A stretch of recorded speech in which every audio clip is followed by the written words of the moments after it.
And now, from 12 Studios, this is News 12 Now. Welcome to News 12 Now, this Friday, February 7th. I'm Robin Key. A Paris man is in jail after officers found him driving a stolen motorcycle. Paris police officers tried to pull over 19-year-old Travin Johnson for driving around with no lights on. Johnson attempted to elude officers, committing several traffic violations. When officers stopped him, they discovered the motorcycle was stolen in September out of Hunt County. A popular electronics brand recalls 500,000 kitchen ranges following several incidents.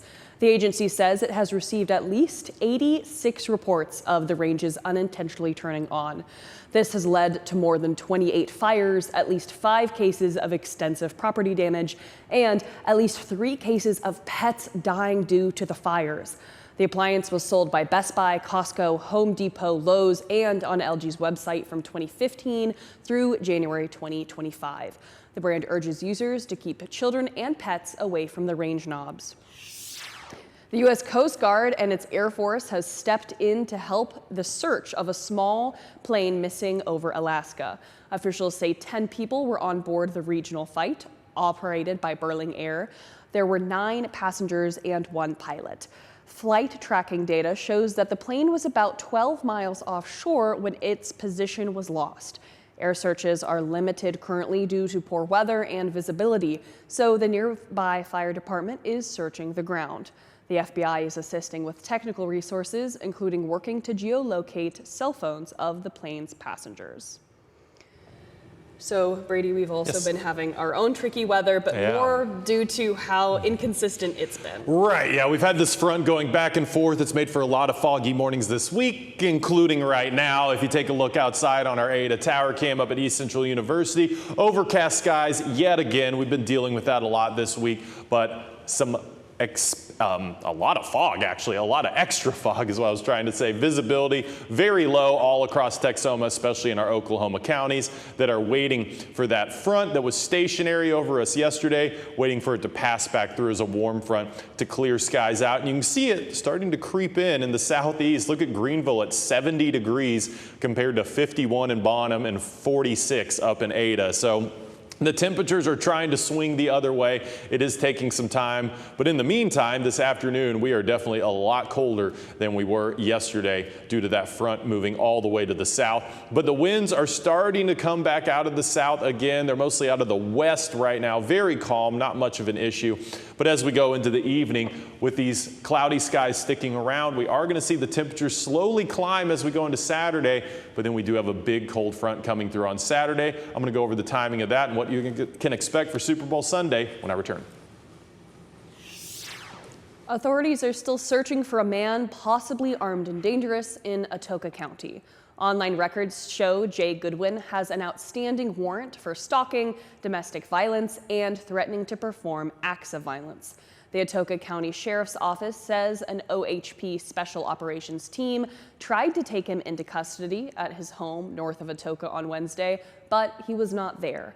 If you've seen Goodwin, call 911. And 3 people are in the Grayson County Jail accused of robbing a woman in South Maid after she won big at a casino. Police say the victim was lured into the home by another woman and then robbed at gunpoint by Dylan Winchester, Sean Gravitt, and Paige Sancho. She was able to get away and call 911. They're all facing aggravated robbery charges, which carries a sentence up to a life in prison.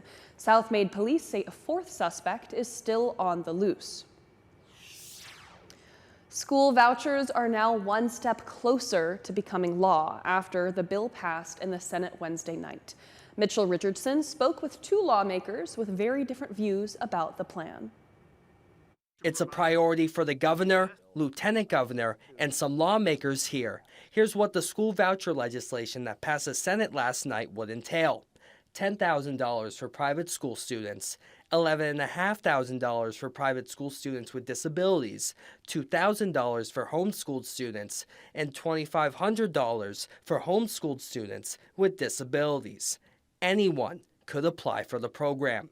The bill's primary author, State Senator Brandon Creighton, wants school vouchers to empower parents. The moms and dads that are searching for these better education opportunities, they're going to make a lot better decision than government and institutions hovering over them, looking over their backs. Senator Creighton says funding for education savings accounts will come from the budget surplus, which the state comptroller estimates will be roughly $24 billion for the next 2 years.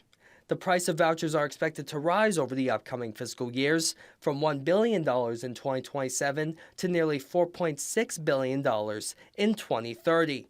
These statistics concern Republican State House Representative Jay Dean, who opposes school vouchers. Years 2, 3, and 4, who knows that we're going to have the surplus that we have today? He also wants to make sure schools are properly funded. We want to make sure that, number one, that we don't remove funds from our public schools. We want to make sure that they're made whole for a period of time. Senator Creighton says the bill will not harm public school funding and that parents will hold institutions accountable. It's incredible on the lift that we're doing for public schools and public school teachers. And I would say we've been very consistent on that. Now the bill heads to the House, where support from East Texas lawmakers could make or break its chances. The Trump administration is facing another lawsuit today in response to its efforts to put nearly all USAID employees on leave. Natalie Brand reports from the White House. As buildings remain closed, the U.S. Agency for International Development says thousands of employees will be placed on leave effective Friday night. CBS News has confirmed fewer than 300 personnel have been deemed essential of USAID's more than 10,000 staffers. It's the U.S.'s main humanitarian agency, was created by Congress, can only be closed by an action of Congress. The group Public Citizen filed a lawsuit on behalf of unions, saying the Trump administration's action is unconstitutional and that the freeze on foreign aid is already taking a toll. Soup kitchens around the world are shutting down, providing food to desperately poor and hungry people. About 30 clinical trials have been suspended. So people who've been receiving medication are now cut off in the middle of the trial. Friday, President Trump alleged on social media that the agency has corruption at levels rarely seen before, saying, quote, close it down. Thursday, Secretary of State Marco Rubio, the acting administrator of USAID, took a more measured tone, saying the U.S. will continue to provide foreign aid, but in a way that furthers the interests of the United States. The goal of our endeavor has always been to identify programs that work and continue them, and to identify programs that are not aligned with our national interests and identify those and address them. In a separate legal challenge, a federal judge in Boston has temporarily paused the buyout offer presented to around 2 million federal employees across government.